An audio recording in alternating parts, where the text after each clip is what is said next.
Hey, this is Matt once again. We're about to another review. There's another paid request for Jonathan Lindsey. Thank you so much for that. As for another episode of Batman the Animated Series, this time called Off Balance. And for those interested requesting pretty much any type of videos or topics, randomness, out of the blueness, review, commentary, ranking list, news, reaction, whatever, feel free to send it either directly to my PayPal or join my Patreon. Both links are down below in the info box. Like I said, this is for an episode called Off Balance, which is the introduction of Talia, the daughter of Ra's al Ghul, one of the big kind of maybe love interests of Batman. Pretty much the story is that Batman, it looks like the Statue of Liberty, he's talking to a guy, but then some bad guys come in, throw the traitor into the water, Batman gets pissed, and then the two, I thought they killed themselves, but I guess they erased their own minds. Because it looked like they fucking hit this gas and killed themselves, but no, they erased their own minds. I guess that was their way of hiding. Shh, they didn't commit suicide. Don't say that. Because Michael York from Logan's Run, he was in some of the Austin Powers films. He plays a villain called Vertigo, and they want this sonic weapon, him and his bad guys. And other people that want it is Talia, voiced by Helen Slater, the original Supergirl from the 80s movie. I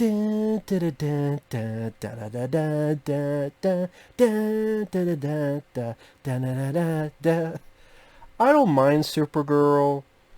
It is one of those films that is not as good as Superman or Superman 2 or Superman 3.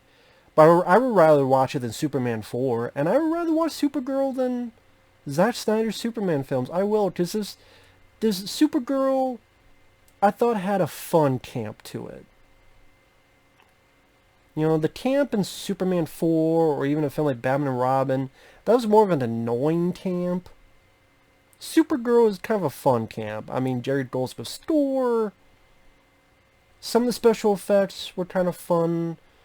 It's definitely, I like Helen Slater. She helped quite a bit as well selling me on that movie. Again, it's not a great movie, but I have some fun with it, and I like Helen Slater.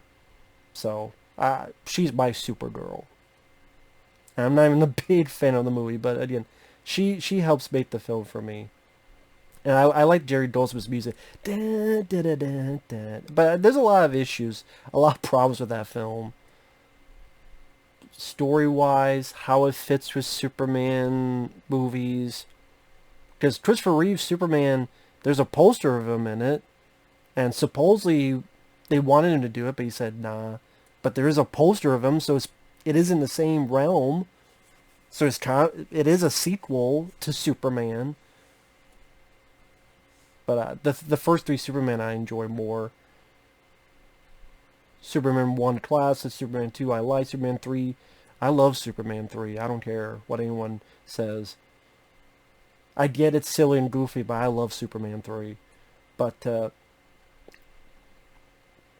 Richard Pryor, evil robots, you know, that creepy bitch getting turned into a creepier robot,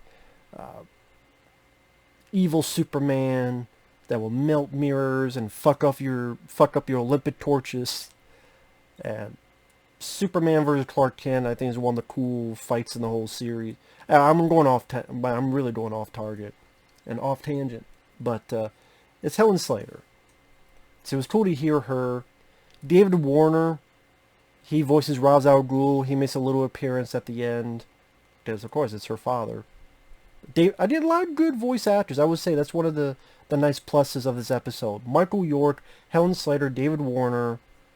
That's pretty nice to hear all that. You got a lot of good voice actors in this show. Like, throughout the show as I'm watching, there's a lot of good voice actors that appeared. So they definitely, either they like the material or they like Batman. They're like, hey, yeah, you know, this is not bad for a cartoon. Okay.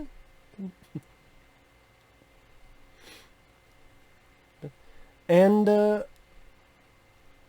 there's potential with Talia, because she does see who Batman is.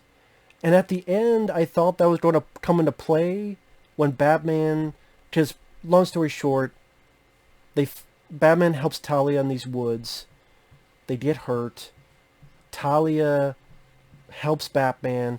Had to take off his mask. He said, "Oh my God, you see me."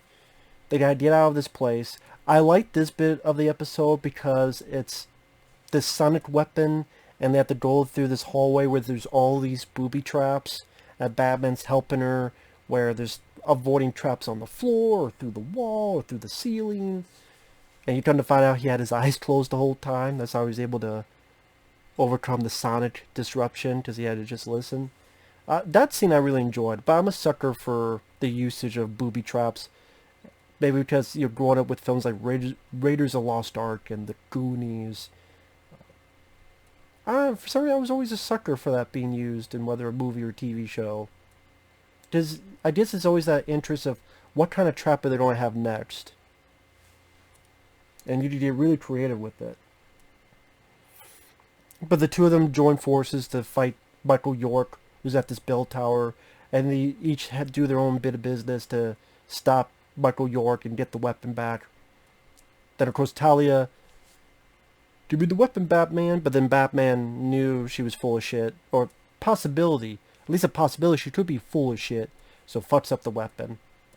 But at the end I thought, well, she knows who Batman looks like, and maybe that would come into play with, "Oh, you fucked up the weapon? Okay, I'm gonna tell the world who you are, fuckface. I know what you look like." If you had camera phones back then, I could have taken a fucking picture. But she never really comes into play of telling the world who Batman is. I don't know if that's because that's going to come into play later on, or there's something else about that. I don't know. Maybe that's something for the future, but Batman doesn't even seem worried about it. Like, you think there'd be some kind of conversation with him and Alfred. She saw my face. Any minute now, I'll probably turn on the news and... I don't know. The fact that never came into play... I mean, maybe that's something for later. I don't know. But again, it was an episode that was fun to watch because it was nice to hear some of these recognizable voice actors, especially Helen Slater. Talia has the potential to be interesting. And like I said, I do like the scene where they're going through these traps in this sonic weapon room, this hallway, and all these traps. I thought that was a cool moment. And like a lot of episodes, it's well animated. The music fits. And it goes by a fast pace. So, again, other than that little bit at the end, not much that I was bothered by. I mean, even the beginning, for a good 30 seconds, when... Did this cartoon just show two people killing themselves? Like, the equivalent of the suicide pill? Like, they gas themselves? Then I had to listen, erase their own minds. Okay. I'm like, wow. If it did that, I would buy it. With this kind of show, I would buy that they would have that happen. But I guess, not too far. But overall, yeah, I didn't mind the episode. Didn't mind it. Like I said, Batman the Animated Series, the more I watch, the more I go, this is fairly well done, well animated, and definitely have a decent usage of their characters and their category of characters throughout the comic books. So with that said, thanks for watching. Take care. We'll see you guys later. Bye-bye.